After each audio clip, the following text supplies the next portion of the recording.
I was always the good son. You know the type, the one who left the small town, made something of himself, and was expected to lift everyone else up with him. I am talking about a town where the biggest excitement is when they get a new flavor at the gas station, and half the population thinks the city is some kind of evil place that corrupts people. But I got out. I worked my ass off, got a scholarship, moved to the city, and landed a decent job in tech support. Nothing fancy, but enough to rent a small apartment and actually have a life. The problem was my family back home saw my modest success as their personal ATM bam. It started innocently enough. $20 here, $50 there. Just until payday, they would say. Family helps family. And I believed it. I believed I owed them something for raising me, for supporting my dreams when I was younger. My parents are not bad people, or at least, I did not think they were. Dad worked construction when he could find work. Mom cleaned houses for the wealthy families on the other side of town. They struggled, and I genuinely wanted to help. But somewhere along the way, helping became expected, required, demanded. The real pressure started when my younger brother Jake began college. He is 3 years younger than me, and honestly, he was always the golden child. Star athlete in high school, charming, popular. Everything I was not. When he got accepted to the state university, my parents were absolutely over the moon. This is his chance, Mom said during one of our weekly calls. We cannot let him end up stuck here like... She did not finish the sentence, but I knew. Like them. Like everyone else who never left our dead-end town. So I started sending more money. A lot more money.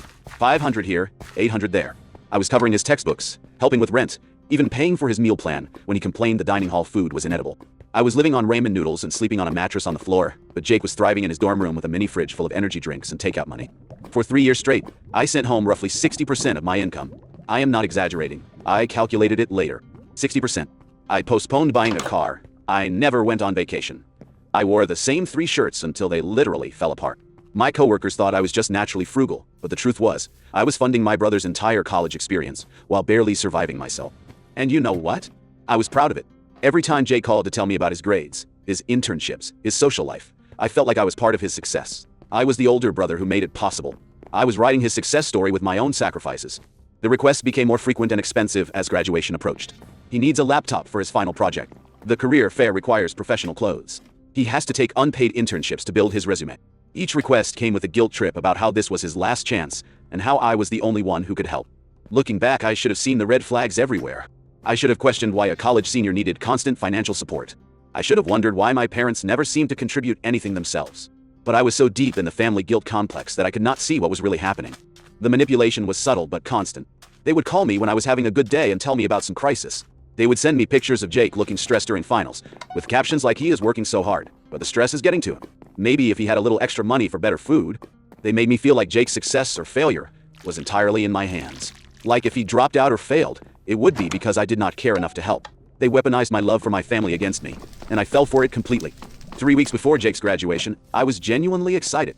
Finally, after years of sacrifice, I would get to see him walk across that stage. I had saved up enough to buy a nice suit, take time off work, and even planned to take the family out for a celebration dinner. This was supposed to be our moment, the culmination of everything I had worked for. Then Mom called with what she called the best news ever. We found the perfect graduation gift for Jake, she said, her voice bubbling with excitement. A brand new Honda Civic. Fully loaded. All the features. It is exactly what he needs to start his adult life properly. I smiled, genuinely happy for him. That is great, Mom. I'm sure he will love having reliable transportation for job interviews and... We need you to finance it. The words hit me like a physical blow. I actually had to sit down. What? The loan. We need you to take out the loan. Jake does not have enough credit history, and our credit is... I know, me. Well, you know how it is. But you have great credit from living in the city. You can get approved for $15,000 easily. I felt the room spinning. $15,000? For a car? It is not just any car, she said. Like I was being unreasonable. It is his graduation gift. He has worked so hard for 4 years, he deserves something nice. Something that shows how proud we are of what he has accomplished. Mom, that is... nil. That is more than I make in 6 months. I cannot just take out a $15,000 loan. You are not buying it for yourself, she continued, her tone getting slightly sharper. It is for Jake, for family. And technically, you would just be the co-signer. He will make the payments once he gets a job after graduation. My head was spinning. This was insane. But Mom, if he cannot make the payments for any reason, I am responsible for the entire loan. That is what co-signing means. He is not going to miss payments. Jake is responsible. He is graduating college with good grades. He is not some deadbeat. I took a deep breath, trying to process this. When would I need to sign for this? Tomorrow. We already found the perfect car. We already talked to the dealer. We just need you to come in and sign the paperwork. It is all set up. Tomorrow? You made all these arrangements without even asking me first? We knew you would want to help. We knew you would be excited to give Jake this amazing gift to start his adult life. That phrase hit me wrong. I would be giving Jake this gift. Well, yeah. The loan would be in your name. Technically, you would be giving him the car. But I am not even invited to graduation. The silence that followed was deafening. Long, uncomfortable, telling silence. What does that have to do with anything? You want me to buy my brother a $15,000 car for a graduation ceremony I am not allowed to attend? The car is not about graduation, she said quickly. It is about his future. It is about supporting family when they need it most. Mom, I need to think about this. $15,000 is a huge financial commitment. There is nothing to think about, she snapped. We already told Jake about the car. He is so excited. He's been telling his friends about it. We cannot back out now. My stomach dropped. You told him I was buying him a car before you even asked me? We told him his family was coming together to give him the gift he deserved after all his hard work. Do not make us disappoint him now. I never agreed to this. You cannot just assume. You do not have to agree to anything. You just have to show up and sign some papers. One signature, and you make your brother's dreams come true. One signature, and you prove you are still part of this family. The manipulation was so blatant, it took my breath away. And if I do not sign, then I guess we will know what kind of brother you really are. We will know if you care more about money than the people who raised you and loved you. I sat there, phone pressed to my ear, feeling like I was drowning. They had already promised Jake a car. They had already told him it was happening. They had already set up the entire scenario to make me the villain if I said no. I cannot afford to take on $15,000 of debt right now, I said quietly. You can afford it. You live in that fancy city apartment. You have that good job. $15,000 is nothing to someone like you. Someone like me? Someone who has forgotten where they came from. Someone who has gotten too big for their britches since moving to the city. My hands were shaking. I have not forgotten anything. I have sent you guys almost $50,000 over the past 3 years. And we appreciate that. But this is different. This is about Jake's future. This is about giving him the tools he needs to succeed in life. A $15,000 car is not a tool. It is a luxury. See? This is exactly what I am talking about. You have been in the city so long. You have forgotten what it is like to struggle. You have forgotten what it is like to need help starting out in life. I am not buying Jake a car. The explosion was immediate and nuclear. Are you fucking kidding me right now? We have already signed the preliminary paperwork. We have already told Jake. He is supposed to pick it up tomorrow after graduation. You signed paperwork for a loan in my name without my permission? We did the preliminary work.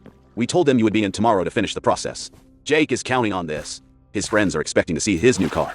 You cannot just destroy his graduation day because you are being selfish. I am not destroying anything. I am refusing to take on massive debt for someone else's luxury purchase. It is not luxury. It is necessity. How is he supposed to get to job interviews? How is he supposed to build a career? How is he supposed to be independent? With a used car that does not require a $15,000 loan from his brother. You are unbelievable. After everything we have done for you. After we raised you, supported you, believed in you when nobody else did. This is how you repay us? By humiliating your brother on the most important day of his life? The guilt was crushing, but I forced myself to stay strong. Mom, do not mom me. You have made your choice. You have chosen money over family. You have chosen selfishness over love. Fine, die. We will figure it out ourselves. But do not expect us to forget this. Do not expect us to forgive this betrayal. What does that mean? It means exactly what it sounds like. If you want to act like you are not part of this family, then we will treat you like you are not part of this family. And she hung up. The next morning, I woke up to 17 missed calls from various family members. My heart stopped. Had something happened to Jake? To Dad? I called Mom back immediately. What is wrong? Is everyone okay? Oh, now you care about the family? Her voice was pure poison. Do not worry about us anymore. We are handling everything ourselves. Mom, what is going on? Why is everyone calling me? We told everyone the truth about you. That you abandoned your family when we needed you most. That you are dead to us. I felt the blood drain from my face. What does that mean? It means exactly what it sounds like. You do not exist anymore. You are not Jake's brother. You are not our son. You made your choice yesterday. Over a $15,000 loan? You are disowning me because I will not take on $15,000 of debt for a car I am not allowed to drive. This is not about the loan, she screamed, and I had to hold the phone away from my ear. This is about loyalty. This is about showing up when your family needs you. This is about proving you are still one of us. I have been showing up. I have been sending you money for 3 years. I have sacrificed everything for this family. Money is not love. Money is not presence. A car loan is not the same as being there when it matters. But you want me to be financially responsible for a $15,000 loan while being excluded from his graduation ceremony. You are not excluded. You are choosing to exclude yourself with your attitude. You literally told me I was not invited. That was about the party. This is about the car. This is about doing one important thing for your brother when he needs it most. One important thing? I have done hundreds of important things. I have paid for his entire college experience. And this is his graduation gift. This is how we celebrate. This is how we show him we believe in his future. We? I am the one taking on the debt. I am the one who will be making payments if he cannot. I am the one whose credit will be ruined if this goes wrong. It will not go wrong. You do not know that. You cannot guarantee that. I know Jake. He is responsible. He will pay it back. Then why cannot he get his own loan?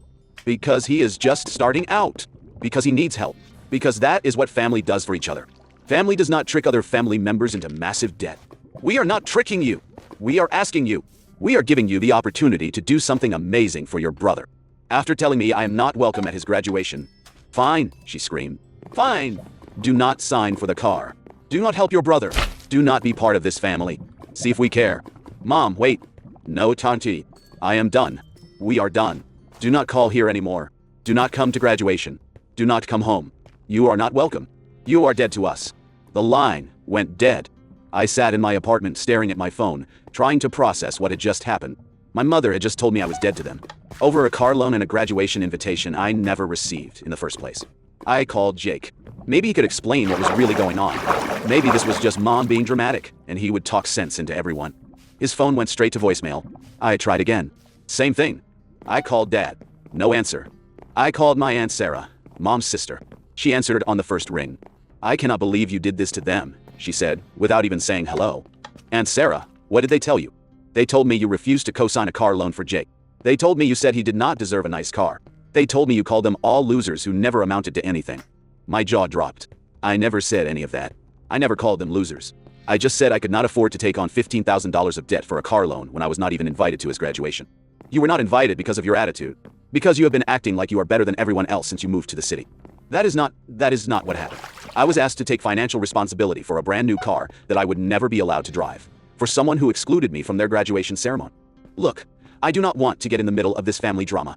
But your mother is heartbroken. She has been crying for 2 days straight. She feels like she raised a stranger who cares more about money than family. I tried to explain my side, but Aunt Sarah cut me off. Maybe you should think about what kind of son you want to be. Family is all we have in this world. And she hung up too. Over the next week, I got similar calls from cousins, family friends, neighbors I admire. Everyone with the same story. I was the ungrateful son who refused to help his brother get a car for graduation. I was selfish, greedy, too good for my small-town roots. I had broken my mother's heart and ruined my brother's celebration by refusing to co-sign a simple car loan. The worst part, I started believing it. Maybe I was being selfish. Maybe I should have just signed the loan. Maybe I was a terrible son and brother. Maybe Jake really did deserve a new car, and maybe I was just being paranoid about the debt. I sent a long text to Jake, apologizing for the car situation and trying to explain my side. I told him I was proud of him, that I had always supported him, and that I hoped he understood my concerns about taking on such a large loan. He responded with 2 words, "Stop texting." That night, I lay in bed and wondered if I really was dead to them, if I would ever see my family again, if I had thrown away every relationship that mattered over a car loan and my own financial anxiety. I had no idea how much worse it was about to get. 2 months of silence. Then my coworker Marcus sent me a screenshot that made my blood freeze. Dude, is this your brother? This is fucked up. Jake's Instagram story. A photo of him in graduation cap and gown, arms around our parents, all smiling. The caption, "Thank you to everyone who stood by me during graduation when my older brother abandoned our family. He chose money over supporting my dreams. Sometimes you have to cut out toxic people, even if they are blood." I stared at that screenshot for an hour. My own brother, calling me toxic. Announcing I had betrayed the family. But that was not the worst part. Marcus sent another screenshot. "Bro, you need to see this. This is insane." A Facebook post from my mother. Posted in the town's community group, where everyone knew everyone. Over 200 reactions and 89 comments. With heavy hearts, we want to let everyone know that our oldest son passed away recently. Not physically, but emotionally and spiritually. The son we raised, who we loved and supported, that person is gone. He chose money over family when his brother needed help getting a car for job interviews after graduation. He refused to co-sign a simple loan that would have changed his brother's life. We are grieving the loss of who he used to be. Please keep us in your thoughts. Rip to the son we thought. We knew. I read it 3 times before it sank in. My mother had announced my death to our entire hometown. She had held a fake funeral for me. People were commenting with condolences. "Mrs. Henderson, my 3rd grade teacher, I am so sorry for your loss. He was such a sweet boy. I cannot believe he would not help his brother get a car. That is just heartless. Tommy Rodriguez, my high school friend? Damn, refusing to co-sign for Jake's car? That is cold, man. Sarah Chen from the local diner. Your family deserves better. A car loan is not much to ask from someone doing well in the city. They were mourning me, celebrating my absence, treating my mother like a widow. Jake had shared Mom's post with his own comment. Thanks for all the support. It is hard losing a brother, especially when all he had to do was sign some papers to help me start my adult life. The car situation really showed me who he is inside. My own brother was eulogizing me, getting sympathy because his personal loan guarantor had said no dough. What? I sat in my apartment and cried. Not sad crying. Angry crying. Rage crying. That is when I decided to show them what a real betrayal looked like. I spent 3 days preparing what would become the most important post of my life. 3 days gathering evidence, organizing screenshots, and writing something that would change everything. I was going to tell the truth. All of it. No matter who got hurt in the process. First, I went through my bank records with a fine-tooth comb. Every transfer, every payment, every emergency I had funded over the years. I made a detailed spreadsheet with dates, amounts, and what they claimed the money was for. The total was absolutely staggering. $47,329 over 3.5 years. Almost $50,000. Then I went through my text messages and emails. Every guilt trip, every manipulation, every time they had made me feel like a terrible son for not sending money fast enough. I had screenshots of Mom asking for money while simultaneously posting Facebook photos of expensive restaurant dinners. I had texts from Jake complaining about his cheap dorm room while asking me to fund his spring break trip to Cancun. I found messages where Mom had told me they were behind on utilities, while Jake was posting Instagram stories from concerts and parties. I found texts where Dad had said they could not afford groceries, while Mom was posting Facebook photos of her new expensive handbag collection. The evidence was overwhelming. This was not a family struggling to survive. This was a family that had learned to weaponize guilt and manipulate their successful son into funding their lifestyle while they lived it up. But the most damaging part was what I had discovered while digging through their social media history. For the past 2 years, while I'd been sending them hundreds of dollars a month, they'd been asking other family members for money too. The same sub stories, the same emergencies, the same guilt trips, but told to different people. Aunt Sarah had been sending them money for Jake's car insurance and maintenance costs. Uncle Bob had been funding their emergency car repairs while they were taking weekend trips to the casino. Cousin Mike had been contributing to their mortgage payments while they were actually just renting and pocketing the money. I had found screenshots of them laughing about their generous family members in a private group chat Dodge were, making jokes about who was the easiest to guilt into sending money, rating their relatives by how much they could extract from them per month. The worst screenshot was Jake writing in the family group chat, "Just convinced my brother to pay for my textbooks again, lol. $800 this time. Gonna use it for weekend trips with Sarah. He is so gullible it is getting boring. Cannot wait until graduation when we get him to co-sign for that car. Dad says we should ask for the fully loaded model since he never questions anything we tell him." Reading that felt like being punched in the stomach. My own brother, making fun of me for supporting him, calling me gullible, planning to manipulate me into even more debt. I crafted my post carefully. I was not going to be cruel or vindictive. I was going to be factual, honest, and transparent. I was going to let the evidence speak for itself. The post went live on a Sunday morning. I shared it on Facebook, Instagram, and Twitter. I tagged everyone who had commented on Mom's funeral post. I made sure everyone in our hometown would see it. Since my family has announced that I am dead, I figure it is time for the truth to come out. Here is what really happened, with receipts. I posted everything. The spreadsheet showing $47,329 in transfers. Screenshots of every manipulation tactic. Evidence of their lies about financial struggles. Photos of their expensive purchases made with my money. The whole story of the car loan demand and my subsequent debt. The post went viral in our small town within hours. The response was immediate and brutal. Within 6 hours, my post had 400 shares. Mrs. Henderson, I am absolutely disgusted. I gave them $300 last month thinking Jake needed car insurance. I want my money back. Tommy Rodriguez, bro, I gave your mom $400 for Jake's car repair emergency 2 weeks ago. Well, this is insane. Sarah from the diner, they told me you were dead. Actually dead. I brought them flowers and food. I am so fucking angry. The family reactions were what I was really watching for. Aunt Sarah called within an hour. Is this all true? Every word. I knew. Every screenshot. Every bank record. They told me you refused to help Jake get a car. They said he needed reliable transportation, and you called it a waste of money. Did you send them money? Silence. Then, $1,200 over 6 months. They said it was for car insurance and maintenance while they saved for Jake's graduation car. For a car that did not exist.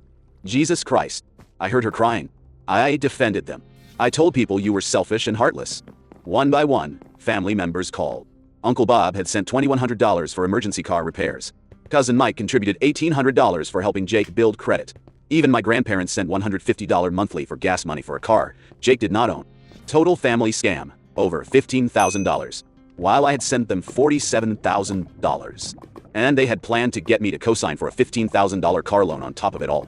The hometown community exploded. People shared stories of being manipulated by my family. The hardware store owner revealed my dad had been borrowing tools while showing off expensive purchases. The grocery store manager said they owed $800 for emergency groceries while buying luxury items. Jake's reputation was destroyed overnight. His graduation posts were shared with laughing emojis. Someone started a campaign to inform his graduate program about his character. Within a week, Jake made his social media private. But it was too late. The screenshots were everywhere. My parents were ostracized completely. Mom could not show her face at the grocery store. Dad lost his part-time job. They had to drive to the next town over just to buy essentials. 3 months later, Jake had to drop out of graduate school. Could not afford it. Could not find family support. Could not get anyone to help him anymore. He moved back home with our parents, who were struggling financially for the first time in years. No more expensive dinners, shopping trips, weekend getaways. Just 3 people living with consequences. Meanwhile, I kept my entire paycheck for the first time in years. I bought a car, took a vacation, started dating, built a life that did not revolve around funding other people's dreams. They destroyed my reputation first. They mourned me like I was dead. They celebrated cutting me out of their lives. All I did was show everyone exactly who they really were. The truth is not revenge. It is just truth. And sometimes, the truth is enough to change everything. Jake texted me last week. The first contact in 8 months. Just 4 words. I am sorry. Call me. I stared at that message for a long time. Part of me wanted to respond, wanted to hear what he had to say. But then I remembered the screenshot of him laughing about manipulating me, calling me gullible, planning to trick me into signing for that car loan. I deleted the message without responding. Some bridges once burned completely cannot be rebuilt. Some relationships, once poisoned by lies and manipulation, cannot be repaired with a simple apology text. I am not dead to my family anymore. I am just gone. By choice. By necessity. By the simple recognition that some people will always see you as what you can give them, rather than who you are as a person. I gave them money for years. I gave them my dreams, my savings, my peace of mind.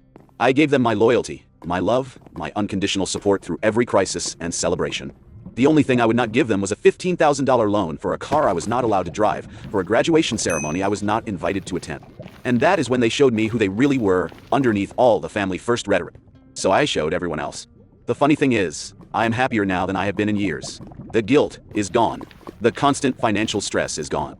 The feeling that I am never doing enough for people who will never be satisfied is completely gone. I have learned that blood does not automatically make someone family, and family does not automatically deserve unlimited access to your resources, your time, or your emotional energy. Real family would never put you in the position mine put me in. Real family would never manipulate you the way mine manipulated me. Real family would never celebrate your death the way mine celebrated mine. And real family would certainly never ask you to choose between their wants and your financial security. What I learned. If you are reading this and it sounds familiar, if you are the family ATM, the one who always helps out, the one who sacrifices so others can succeed, listen to me very carefully. Financial abuse is real, even when it comes from family. Especially when it comes from family. Love bombing, followed by guilt trips and emotional manipulation, is a classic abuse tactic. And it is not your fault for falling for it. These people are experts at making you feel responsible for their problems and guilty for having boundaries. But here is what I wish someone had told me years ago. It is also not your responsibility to fund other people's dreams while sacrificing your own. It is not your job to be the solution to everyone else's financial problems. And it is definitely not your obligation to accept abuse just because it comes from people who share your DNA. Set boundaries early and often. Ask uncomfortable questions about where your money is really going. Demand transparency about their actual financial situation. And if they respond with guilt, manipulation, or ultimatums, that tells you everything you need to know about their true motivations. You do not owe anyone your financial security. You do not owe anyone your mental health. You do not owe anyone your future happiness and stability. Not even family. Especially not family. Because real family does not demand your destruction for their benefit. Real family does not hold your love hostage for money. Real family does not declare you dead when you finally say no to their unreasonable demands. Real family supports your success, not just your ability to support theirs. Real family celebrates your achievements, not just what those achievements can do for them. Real family would never ask you to choose between their wants and your needs. And if they do ask you to make that choice, well, then they have already chosen for you, have they not? The only question left is, what are you going to do about it? For me, the answer was simple. I chose myself. I chose the truth. I chose freedom from manipulation and guilt. I chose a life where my worth is not measured by my willingness to bankrupt myself for other people's comfort. And I have never been happier.